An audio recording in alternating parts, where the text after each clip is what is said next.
Ferdinand Lumban Tobing adalah seorang pejuang kemerdekaan yang berlatar belakang dokter.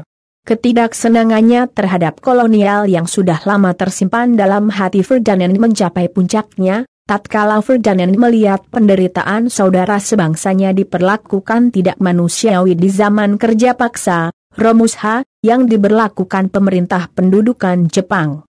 Saat itu ia protes terhadap pemerintah pendudukan Jepang, yang mengakibatkan dirinya menjadi target pembunuhan tentara Jepang. Putra bangsa kelahiran Tapanuli ini lebih banyak tercatat pada zaman pendudukan Jepang dan zaman revolusi kemerdekaan, yakni perjuangan mempertahankan kemerdekaan dari upaya Belanda merebut kembali Republik Indonesia, peristiwa yang lebih sering dikenal dengan istilah agresi militer Belanda. Ferdinand Lumban Tobing dilahirkan di Sibuluan, Sibolga, Tapanuli Tengah, Sumatera Utara, pada 19 Februari 1899. Namun, berhubung keluarganya pindah ke Pulau Jawa, masa remaja pun dilalui Ferdinand di Pulau Jawa. Bahkan, pendidikan dasar pun dijalani dan diselesaikannya di Depok, Bogor, Jawa Barat.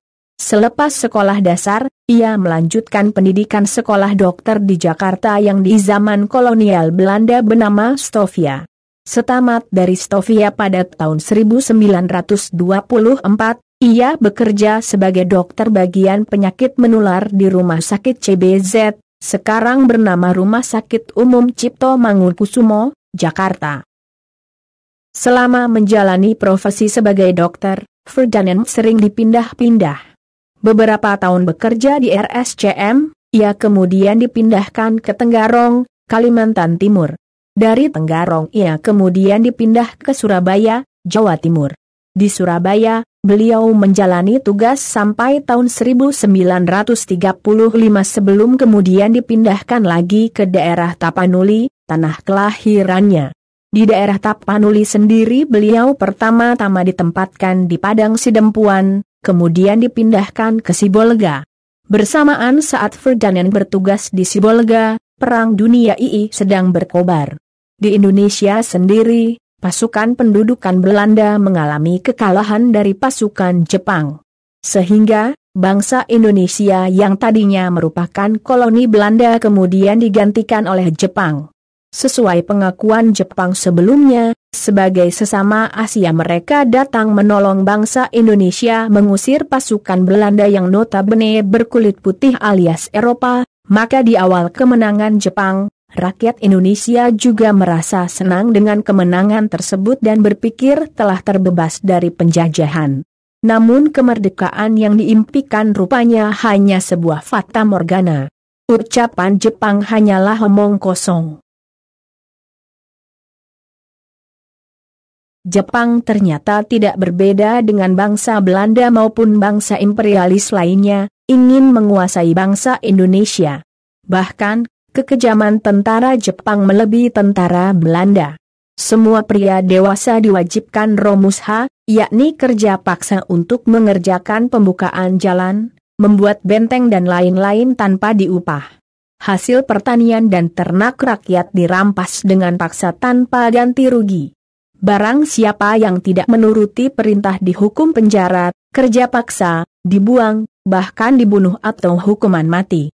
Di era pendudukan Jepang ini, Dr. Ferdinand Lumban Tobing bertugas sebagai dokter pengawas kesehatan Romusha. Karena itu, ia menyaksikan dengan jelas bagaimana para Romusha, pekerja paksa, yang ketika itu membuat benteng di Teluk Sibolga diperlakukan tidak manusiawi oleh tentara Jepang. Dengan perasaan sedih beliau seakan dipaksa menonton kesengsaraan yang dialami saudara-saudara sebangsanya sendiri. Hatinya tidak sanggup menerima. Beliau pun melancarkan protes terhadap pemerintah Jepang. Namun akibatnya, beliau dicurigai dan menjadi salah seorang terpelajar Tapanuli yang menjadi target yang akan dibunuh Jepang. Sebagai dokter, beliau seorang profesional murni. Hatinya tidak sanggup membiarkan orang yang sedang membutuhkan keahliannya menderita, sekalipun itu orang yang tidak disukainya. Maka tatkala seorang tentara Jepang jatuh dari kendaraan, Dr. Ferdinand ini pun menyelamatkan nyawa tentara tersebut dengan mengobatinya semaksimal mungkin hingga sembuh. Melihat pertolongan yang diberikannya, tentara Jepang pun mengurungkan niat mengejar dan membunuh Ferdinand. Di pentas politik, Dr. Ferdinand termasuk seorang yang berhasil. Pada tahun 1943 saat masih di zaman pendudukan Jepang, beliau sudah diangkat menjadi ketua SYU Sangikai, Dewan Perwakilan Daerah, Tapanuli, di samping sebagai anggota Chuo Sangien. Pada tahun 1945, sejarah dunia tercatat, Perang Dunia Kedua berakhir. Jepang menyerah kepada pasukan sekutu. Dengan demikian, pemerintahan pendudukan Jepang di Indonesia pun dipaksa meninggalkan tanah Indonesia. Kesempatan emas tersebut tidak disia-siakan para pemimpin bangsa Indonesia. Kemerdekaan Indonesia pun diproklamirkan pada 17 Agustus 1945. Di awal kemerdekaan ini, Ferdinand Lumban Tobing diangkat jadi residen Tapanuli sejak bulan Oktober 1945. Namun sebagaimana tercatat dalam sejarah, pemerintah kerajaan Belanda tidak mengakui kemerdekaan Republik Indonesia yang telah diproklamasikan pada tanggal 17 Agustus 1945 tersebut. Mereka masih berusaha merebut kembali Indonesia yang sebelumnya merupakan daerah jajahannya dengan melancarkan serangan-serangan militer yang lebih dikenal dengan istilah agresi militer I dan II Belanda. Pada awal revolusi inilah perjuangan Ferdinand semakin nyata dalam mempertahankan kemerdekaan negeri yang sangat dicintainya. Sebagai seorang residen, beliau ketika itu benar-benar menghadapi suatu situasi yang sangat sulit. Beliau harus menyaksikan dan membiarkan putra-putra daerah keresidenannya, Tapanuli berperang melawan saudara sebangsanya sendiri dari Sumatera Timur. Ketika itu, daerah Sumatera Timur yang sebelumnya telah jatuh ke tangan Belanda dalam agresi militer I Belanda, maju memerangi Tapanuli. Kecintaan akan kemerdekaan negerinya ditambah pendirian yang teguh, tegas dan tak mudah digertak menjadi modal perjuangan Ferdinand Lumban Tobing.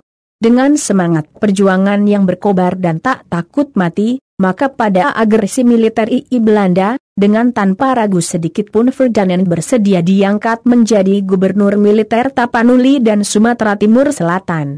Dan sebagai pemimpin militer, ia pun harus turun di barisan depan, memimpin perjuangan gerilya di hutan-hutan, naik gunung turun gunung. Perjuangan ternyata tidak sia-sia, berkat perjuangan seluruh bangsa Indonesia di pusat maupun di daerah, baik yang berjuang di bidang politik, diplomatik, pendidikan, angkat senjata maupun care lainnya, akhirnya kedaulatan Republik Indonesia diakui oleh dunia internasional. Pasca pengakuan kedaulatan Republik Indonesia, Dr. Ferdinand Lumban Tobing ditawari menjadi gubernur Provinsi Sumatera Utara tapi ditolak oleh Ferdinand. Namun pada Kabinet Ali I, Juli 1953 sampai Juli 1955, ia bersedia menjadi Menteri Penerangan dan Menteri Kesehatan. Kemudian, ia juga pernah menjadi Menteri Urusan Hubungan Antar Daerah, dan terakhir menjabat Menteri Negara Urusan Transmigrasi. Pada usia 63 tahun, tepatnya pada 7 Oktober 1962, beliau meninggal dunia di Jakarta. Sebagai pahlawan kemerdekaan nasional, beliau layaknya dimakamkan di Taman Makam Pahlawan, tapi atas permintaan keluarga, jenazahnya dimakamkan di tanah kelahirannya di Kolang, Sibolga.